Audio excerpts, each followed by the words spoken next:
Hello everyone, Bulti lifestyle তোমাদের সবাইকে স্বাগত আর অনেক অনেক ভালোবাসা।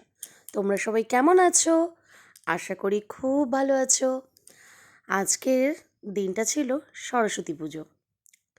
ছোটোবেলা থেকে এই সরস্বতী পুজোর জন্য অপেক্ষা করে থাকতাম এই দিনটার জন্য, কারণ এই দিনটাতে কিন্তু ছোট থেকে বড় সবাই শাড়ি পরে। আর শাড়ি পরে সেই ঘুরতে যাওয়ার যে ব্যাপারটা, সেটা কিন্তু মানে কি বলবো, আনন্দটা এতটাই মানে ভাষায় প্রকাশ করতে পারবো না। ছোটোবেলায় না মানে সরস্বতী পুজোর আগে ভাবতাম কবে সরস্বতী পুজো আসবে, আর একটা হলুদ শাড়ি পরবো। আর তখনকার দিনে একটা ব্যাপার ছিল কি, কাচের চুড়ির একটা চল ছিল। আমি তো দুহাত ভরে মানে কাচের চুড়ি পরতাম। তো সেসব কথা এখন আর কি বলবো।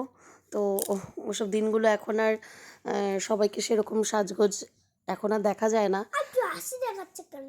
এখন সরস্বতী পুজোতে সবাই নানান কালারের শাড়ি পরে। আগে যেমন একটা ব্যাপার ছিল হলুদই পরবে, এখন নানান কালার পরার আর কাঁচের চুড়ি চলটা এখন আর নেই।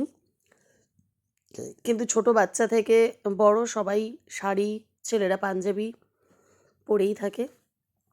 আর আমিও, মনা যখন ছোট ছিল তখন ওকে আমি প্রত্যেক বছর শাড়ি পরিয়ে দিতাম। এখন মনা বড় হয়ে গেছে, মনা নিজেই পরে। এখন আমার বাবান ছোট, তাই ওকে আমি পাঞ্জাবি পরাই প্রতি সরস্বতী পুজোতে। তো চলো এবার বলি কোথায় এসছিলাম আজকে আমাদের রানাঘাটে একটা ফ্লেভার্স অফ রানাঘাট, একটা মানে পার্ক, আবার রেস্টুরেন্ট দুটোই বলতে পারো। কারণ মানে প্রথমে ঢোকার পর একটু ছবি টবি তোলার এখন তো একটা ব্যাপার থাকবেই, জানো যে সেলফি ব্যাপারটা রাখতেই হবে। আর খাবার জায়গাগুলো, যেসব জায়গাগুলো হয় মানে রেস্টুরেন্ট হোক বা এমনি খোলা জায়গা হোক, যাই হোক, সেখানেও কিন্তু আম, মানে কি বলবো, খুব সুন্দর সুন্দর ডেকোরেশন করে। কারণ সবাই এখন সেলফি তোলাটা সবার কাছে একটা আলাদা একটা ব্যাপার। তো আমরাও বা সেখানে কেন থেমে থাকি? আমরাও কিন্তু সেই একটু, এইখানে একটা লেবু গাছ ছিল, এখানে একটু সেলফি তুললাম। তারপরে তো ঢুকতেই যেই কি বলবো ওটাকে, ট্যাক্সি হলুদ কালারের, সেটাও তোমরা দেখেছো। আর নৌকো, তারপরে আরও অন্যান্য কিছু অনেক কিছুই ছিল। সবটাই তোমাদের সাথে শেয়ার করার চেষ্টা করেছি, আর একটু একটু করেই করেছি, খুব বেশি করিনি। আর এখানে দেখো কি সুন্দর আলোটা, কি দারুণ লাগছে তাই না বলো? গাছের মধ্যে না টুনি লাইট ঝুলিয়ে দিয়েছে। যতটা ক্যামেরা বন্দি করার পরে কতটা কি তোমাদের মানে দেখাতে পারছি জানি না, কিন্তু খালি চোখে যখন আমরা দেখেছি দারুণ লেগেছে। আর এদিকটা দেখতে পাচ্ছ অনেকটা উঁচুতে, ওখানে কিন্তু রেস্টুরেন্ট মানে নিচেও আছে, আবার দোতলা সিস্টেমেও করেছে।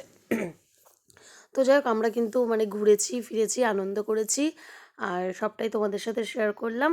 আর এখানে অলরেডি খেতেও বসে গেছি। আমার বাবান তো বলছিল নুডলস খাবে, তো আর আমার জন্য নেওয়া হয়েছিল বিরিয়ানি। কিন্তু আমার কপালটা খারাপ, আমার লাকটা খারাপ, আমার কপালে বিরিয়ানিটা ছিল না। যাক, ভেবেছি আর কখনো বাইরে বেরিয়ে সেইভাবে কোনো কিছু খাবো না। তো চলো, এই পার্কটা খুব একটা ঘুরে তোমাদের হয়তো দেখাতে পারলাম না। নেক্সট টাইম আবার যাব, কারণ আমার খুব ভালো লেগেছে, তখন দেখাবো। চলো সবাইকে টাটা, শুভরাত্রি।